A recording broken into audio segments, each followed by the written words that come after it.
Good evening. Thank you for joining us for this presentation today. We're going to be talking about how to think like a leader. We're pulling from a variety of sources, including the lecture material, the readings, as well as our own individual readings on leadership, and take you on a bit of a journey of how to go from a positive leadership mindset to leadership in action. I'm Kathy Suqui, and I'll allow my teammates to introduce themselves. I'm Mohammed Hassan Hafeez. I'm Victoria Terlizzese. I'm Meaghan Thompson. Hi, I'm Odalis, Perez. Beautiful. And I'm Rachael, Baldwin. Great. So we're going to go ahead and start with a brief summary of what we're going to be going through. First, we're going to look into strategic thinking and decision making, including how to make decisions as a leader. We're going to talk a little bit about how to shape a culture within a company or organization, redefining yourself, communicating effectively, also look into body language, as well as navigating difficult conversations. So I'll pass it on to our first speaker, Rachael. Hi, thank you so much. So, as she said, my name is Rachael Baldwin, and I will be discussing strategic thinking and decision making under the topic of thinking like a leader today from mindset to action. Next slide, please. So what exactly is it? I believe it is one of the core aspects of effective leadership because it directs forward focus. It requires the ability to see the big picture and make informed long-term decisions. It focuses on sustainable impact rather than quick fixes, and it requires continuous adaptability, critical thinking skills, and proactive leadership. Next slide, please. In the context of this course, many subjects and insights can be funneled into this topic. Firstly, the TED Talks. It's kind of difficult to only choose a couple. However, the TED Talk, How Great Leaders Inspire Action, highlights that a plan isn't worth having if others don't believe in it. Inspire them to follow you, show people the why, the how, and then the what behind the decision making. The TED Talk, Your Body Language Shapes Who You Are, sorry, I'm still on TED Talks, gives insight into how to be more confident, especially in your thinking and decision making. Take up space, be assertive so that others take notice to what you are doing. Next slide, please. My book of choice, The Leading Brain, showed me how neuroscience-based strategies help to optimize focus, emotional regulation, resulting in better decision-making. It also highlighted the importance of finding the sweet spot of cognitive engagement for effective leadership. It covered how leaders can involve key stakeholders in the decision-making process. And lastly, how leaders must embrace continuous learning and adaptability to ensure longevity in their decisions. Next slide, please. Now the interviews. My first leadership interview was with Matthew Vonderhayden, the business administrator of Stafford Township. He highlighted thinking long-term and creating a vision that involves stakeholders such as your governing body, staff, and the public. He also stressed the importance of continuous learning and utilizing scientific data, as well as advancing technological innovations to help move decisions forward. My second interview was with Dr. Anthony Bavacqua, Energy and Climate Change Research Specialist at the NJDEP. He highlighted the importance of strategic thinking and research and not only implementing decisions from outside the box, but actively encouraging them from your team. He also claimed a fault of leaders he often sees today is that they think narrowly and make decisions on short-term projects, not long-term thinking. Next slide, please. Lastly, the course showed me I am a CSID leadership style, where strategic thinking and decision-making are paramount. It showed me that building relationships encourages open communication and idea sharing for long-term thinking. It taught me emotional intelligence improves emotional regulation for better decisions, and that small acts of kindness can lead to more sustainable success overall. And lastly, adding value to this topic can define core values and align decisions accordingly. Next slide, please.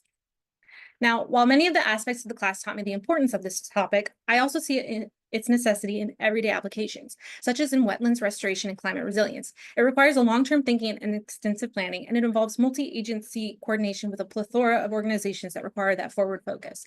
Next slide, please. Waste to energy and sustainable waste management. There is a need to address New Jersey's growing waste disposal. This issue requires careful evaluation of several different elements to make informed decisions. Next slide, please. And lastly, transportation systems and community connectivity. Lack of accessible public transportation is a major challenge across New Jersey. Leaders must focus on planning for sustainable urban growth and redevelopment to ensure success into the future.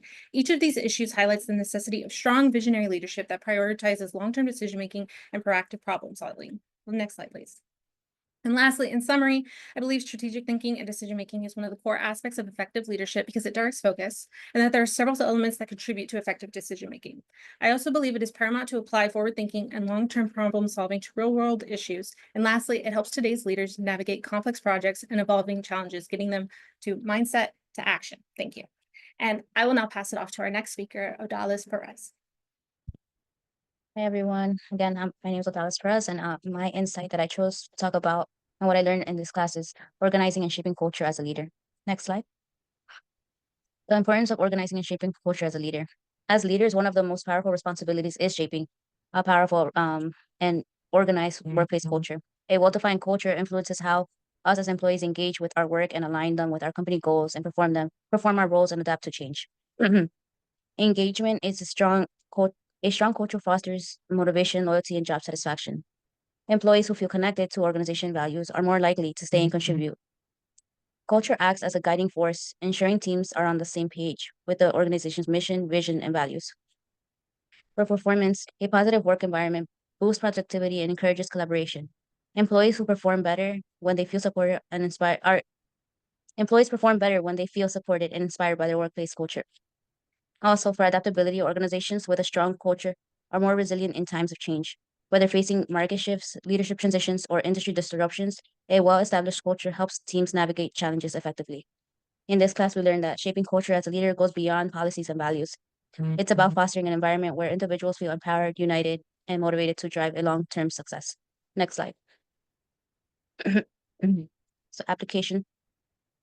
Creating and maintaining a strong workplace culture requires intentional effort from leadership. These are 4 key ways leaders can actively shape and organize culture. So one is leading by example. As leaders, we should set a cultural tone for an organization. Employees look to their leaders for guidance on behaviors, values, and workplace norms.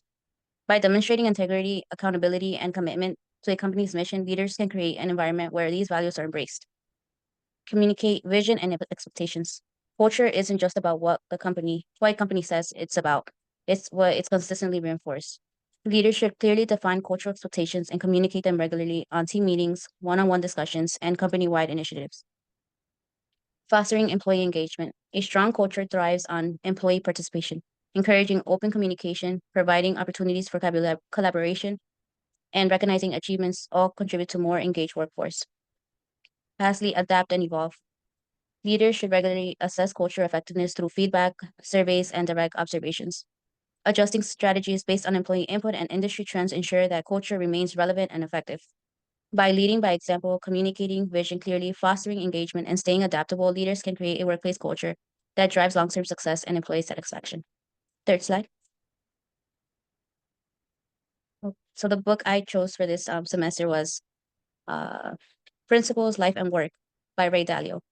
So this book, he divided into 3 key factors, which was first his personal life principles, life principles, and work principles. So for personal principles, he highlights self-awareness and growth. He emphasizes the importance of transparency in personal development. Leaders who embrace self-awareness and a willingness to grow set the tone for a culture of continuous improvement. By being open to feedback and recognizing personal limitations, leaders inspire the same mindset in their teams. For life principles, he states decision-making and adaptability are crucial. Effective leadership requires strong decision-making. Dalio advocates for thoughtful, data-driven decisions while staying flexible when it comes to facing changes in the organization. Organizations with a culture that values careful analysis and a willingness to evolve remain resilient and competitive. For work principles, he states meritocracy and accountability. This is a core theme in his book.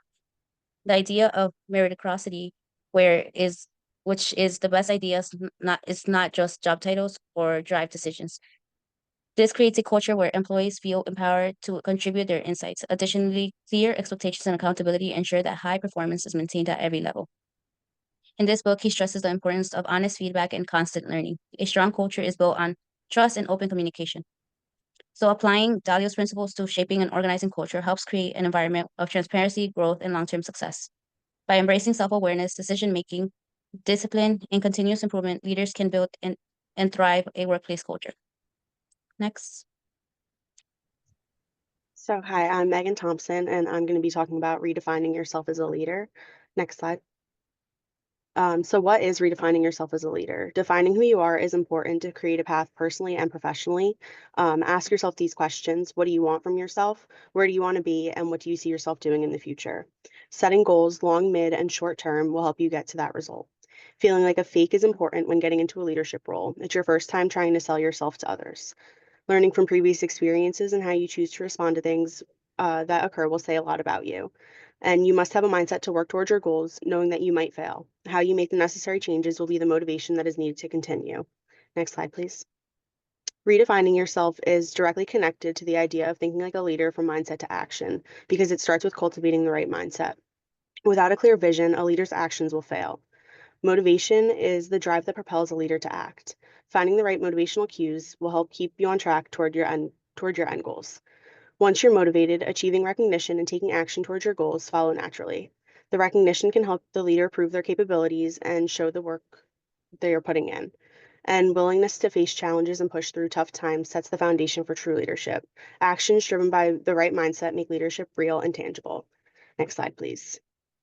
So relating this topic to our course, first the TED Talks, how to claim your leadership power. People often learn from watching others, so it's important to do what you want others to do. Michael Timms discusses the story of his daughters never being on time, quick to blame them, but then redefined himself and took accountability for it. Next, what it takes to be a great leader. Rosalind Torres discusses how great leaders stand out by daring to be different and taking a jump. Stepping out of your comfort zone will allow you to redefine yourself and figure out what you're capable of achieving. The failures that occur help you to build yourself and grow for the future. My book of choice, which was Act Like a Leader, Think Like a Leader. The book talks about two kinds of people in the world, the true to selfers and the chameleons. True to selfers are those who focus on what they know and resist change, leaving them stuck in the past, afraid to damage their identity. And chameleons experiment with new and different ways of behaving. Chameleons shadow their successful colleagues, meaning that they advance quicker. The topic of redefining yourself shows that you should take those leaps and push yourself to be someone different. Authenticity is also seen as inefficient and ineffective. A good leader should feel fake in their process because you are taking charge, selling yourself and your ideas, and integrating negative feedback. Taking the best bits and pieces from different leaders you have interacted with helps to shape yourself. My leadership interviews. So Dr. Banker brainstorms ideas, which is the mindset, and runs them by the staff and students where necessary, takes their feedback, and then jumps into action. And Sergeant Nosal was able to recognize that setting an example as a leader is important and shaped his leadership style around that. And then throughout the leadership course, random acts of kindness, actions speak louder than words, and leaders should ensure that they have the right mindset to complete these actions. Whether it's a small or large action, it will be recognized and appreciated. The Harvard Business Review article, Making Yourself Indispensable. This article talks about the different steps it takes to build your strengths. It's important to be able to criticize yourself and the work you do so you make the necessary changes. Focusing on one strength at a time and picking it apart is important to be able to develop it in a linear way. And adding value to people's lives makes a leader stand out. When a leader can shape themselves into the kind of person who can give back to the community, it shows that they are capable of more than just getting a job done. That recognition will help the leader feel positive about themselves and will provide that mindset to action mentality needed. I'll now pass it over to Kathy. Thank you so much, Meaghan. So today I'm going to talk a little bit about communicating effectively when emotions are high. The book that I chose for this semester was to read Crucial Conversations by Carrie Patterson et al. And the first topic that he really goes into is that the way we see ourselves and the way we see our colleagues, people in our family, etc., are big indicators of how we will speak to them. And that might seem obvious, but one of the things that I was really interested in when reading Crucial Conversations was the emotional regulation piece.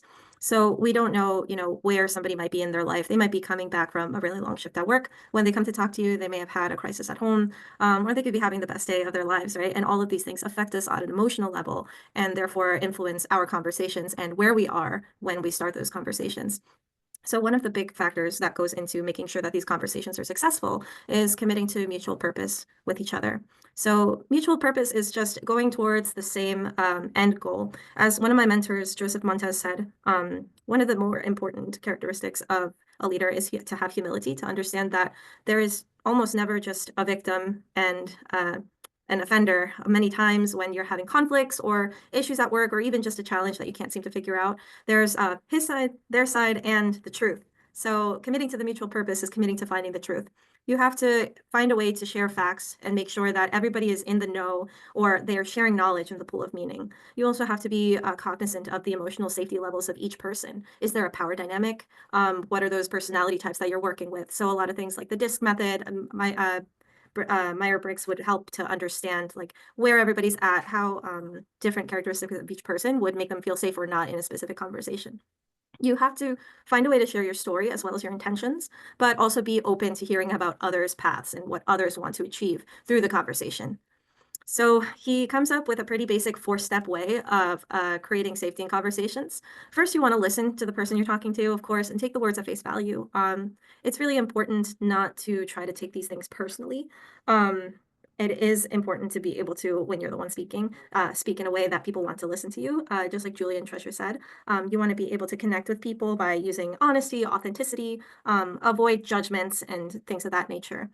Next, if you're listening to somebody, you tell yourself a story, and we often miss out on this part. We go straight from, we hear something and then we act on it, or we see something and we feel a certain way. We might feel anxiety or anger or happiness.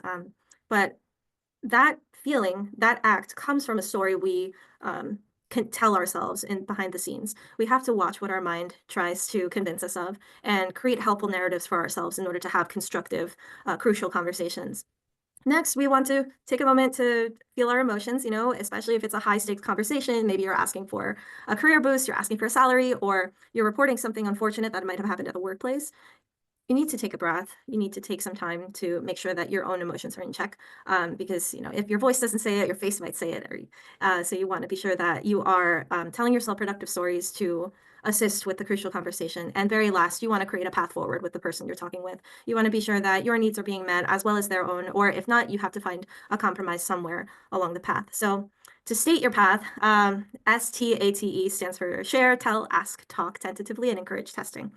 So we kind of went through all these. I just want to encourage testing, stop on that step 5 for a bit, because it talks more about how you kind of want to set boundaries with somebody and understand where they're coming from and get to the point that they actually need. In order to foster these good habits in other people, you also kind of have to take the lead and try to influence them to be interested in this type of skill set. So if you use the ski method, you want to develop an interest in that person. Maybe if you see the great orators of your own workplace, you might be like, oh, wow, I really want to be like that person, right? And that develops the interest. Once you have the interest, you go ahead and find a book like Crucial Conversations, intake the knowledge. But the skill won't happen until you're encouraging testing in those conversations yourself. So without further ado, I will pass this on to Victoria. Thank you, Kathy. So while our overarching topic is how our mindset can drive our actions, there's a lot of evidence to prove that our actions can affect our mindsets, changing how we effectively think as leaders.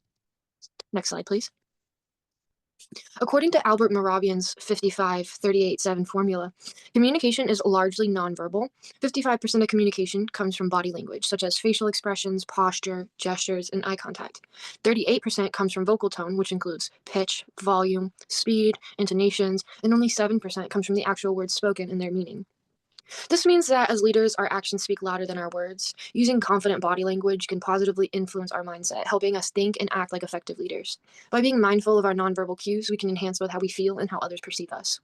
In my leadership interview with small business owner Lisa Jackson, she states that self-awareness is one of the most important attributes of a leader. This means that being cognizant of our body language and the way it affects our interactions with others is key to being an effective leader, especially because we truly do lead by example. Next slide, please.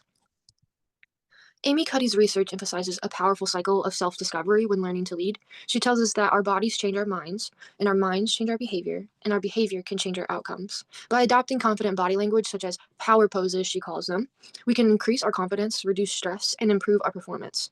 Power poses are confident body postures, such as standing tall with your arms open or placing your hands on your hips.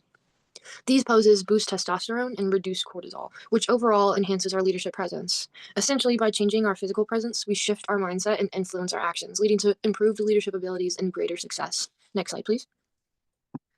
In Joe Navarro's 2008 book on body language, What Every Body is Saying, he points out that those who can effectively read and interpret nonverbal communication and manage how others perceive them will enjoy greater success in life than individuals who lack this skill.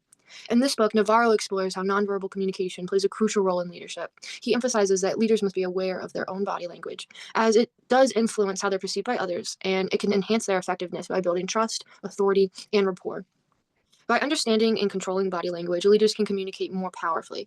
Just as Amy Cuddy's research suggested, adopting confident body language can alter our mindset, making us feel more empowered and capable. In my own experience, I've found that adopting confident body language has had a profound impact on my mindset and leadership in challenging situations. As an embroiderer, when my machine malfunctions or customers become difficult, standing tall and maintaining open posture helps me feel more in control. A lot of times, customers will bypass my help and ask to speak directly to my boss, when in reality, I can help them just as well in most situations. In those moments where I might feel small or powerless, I remind myself that I can handle the situation. This shift in posture boosts my confidence and influences how others respond. Next slide, please. I'll now pass it over to Hassan. Hi, my name is Hassan Hafeez. So I'm going through navigating through difficult conversations, engaging in crucial conversation from a leadership perspective. Leading through crucial conversation is about mastering the moments that define your leadership, where effective communication drives trust, collaboration, and meaningful action. Next slide, please. Leading through crucial conversations. Once we shift our mindset and embrace the vulnerability needed in these conversations, action becomes the next key step. After adjusting our mindset and being open in crucial conversations, the next step is taking action. It's essential for the leader to stay composed, listen attentively, and communicate clearly to drive the conversation towards resolution. Effective leadership is shown in how we act once the conversation ends. After the conversation, it's important to follow through with decision and commitment made. Leadership does not stop after the talk. To build trust, leaders must follow through on the decision made. It's about ensuring the conversation leads to meaningful outcome and that the team sees their leader is committed to making things happen. An excellent example is Nelson Mandela during South Africa's transition from apartheid. Mandela's leadership was marked by calmness, listening, and clear vision. His composed approach in high-stakes negotiations helped transform as divided nation. His ability to turn talks into the real show how a leader action and during and after a conversation can drive profound results. In my experience, after addressing a team issue, following up to ensure that everyone is on the same page and committed to the next step is crucial. After resolving a team conflict, it's vital to check in and make sure everyone understands the action steps. This follow-up shows that the conversation was valued and emphasizes the leader's commitment to seeing the plan through. Next slide, please. Shifting mindset from fear to courage. That includes growth versus fixed mindset, the role of vulnerability, TED Talk, Brené Brown on vulnerability. So in crucial conversation, our mindset directly influences how we respond. Leaders with a growth mindset see these moments as opportunities for learning and connection. However, leaders with a fixed mindset may shy away from different conversations or avoid confrontation. Our mindset determines whether we approach tough conversations with a fear or with the opportunity to grow. A growth mindset encourages us to tackle these challenges head on, learn from them, and use them to connect more deeply with our team. On the other hand, a fixed mindset often leads us to avoid confrontation, potential missing out on the chance to resolve issue and strengthen relationship. Brené Brown TED Talk on vulnerability perfectly complements this. She argues the vulnerability is not a weakness, but a strength. Leaders who are willing to show vulnerability by admitting mistakes or sharing their uncertainties create stronger, more trusting relationship with their team. Brené Brown TED Talk emphasizes that vulnerability in leadership is a sign of courage, not weakness. By showing vulnerability, whether it's admitting when we do not when we don't know something or acknowledging our mistakes, leaders build trust. The openness encourages the team to equally transparent and foster strong, more collaborative relationships. I learned this firsthand when I had to have an uncomfortable conversation with colleagues about their performance. Initially, I was afraid of causing tension, but being open and vulnerable, I invited the person to share their thoughts too. The vulnerability allowed us to build trust and led to a positive outcome for both of us. I remember having to address colleagues' underperformance. I was nervous about potential tension, but I chose to open about my concerns by being vulnerable and inviting them to share their perspective. I created a space for open dialogue. This not only helped resolve the issue, but also build trust between us, strengthening our professional relationship. Next slide, please. So the role of emotional intelligence in crucial conversation. One of the most important factors in navigating crucial conversation effectively is emotional intelligence. Emotional intelligence is the ability to recognize and manage your own emotions while also understanding and influencing the emotions of others. This skill is critical for any leader, particularly during tough conversations. When emotions are running high, it's easy to become reactive or defensive, which can derail the conversation. However, leaders who practice emotional intelligence can maintain control over their emotions, allowing them to remain calm and make more rational decisions in stressful situations. For example, when I had to give feedback to a colleague who was underperforming, the conversation was emotionally charged. I realized that if I didn't manage my emotions, I could escalate the situation. By pausing to regulate my feelings and acknowledging the other person's emotions, I created a more productive and respectful conversation. Leaders with high emotional intelligence also have better empathy, which improves listening and creates stronger connection. By understanding others' emotions, leaders can tailor their response to de-escalate tension and move the conversation toward a solution. This skill is essential because leadership is not just about making decisions, but about guiding our team through emotional moments. Leaders who can manage their own emotions and demonstrate empathy foster an environment where difficult conversations become opportunities to grow and resolution. Next slide, please. So creating a culture of open communication. A key aspect of leadership is creating a culture where open communication is a norm, not the exception. Leaders who foster transparency and honesty set a tone where team members feel comfortable sharing their thoughts, concerns, and ideas, even when conversations are difficult.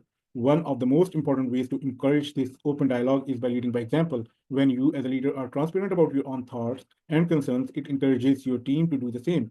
This leads to strong trust and collaboration within the team. For example, during a team meeting, I made it a point to share my own challenges openly and invite others to share theirs. By doing so, I was able to show vulnerability, which in turn encouraged many teams to express their ideas and challenges more freely. This openness allowed us to tackle problems more creatively. In addition to encouraging open communication, leaders must also prioritize psychological safety.